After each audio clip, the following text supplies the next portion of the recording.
This is Saturday, March 31st, 2012 at I guess about 7 p.m.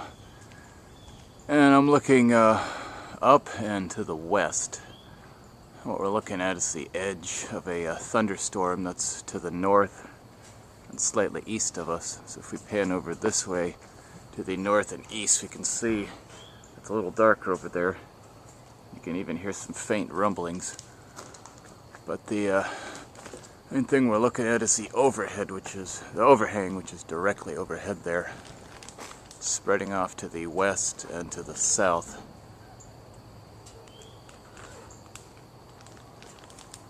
It's a beautiful shape of that, and that's tens of thousands of feet high. That's probably about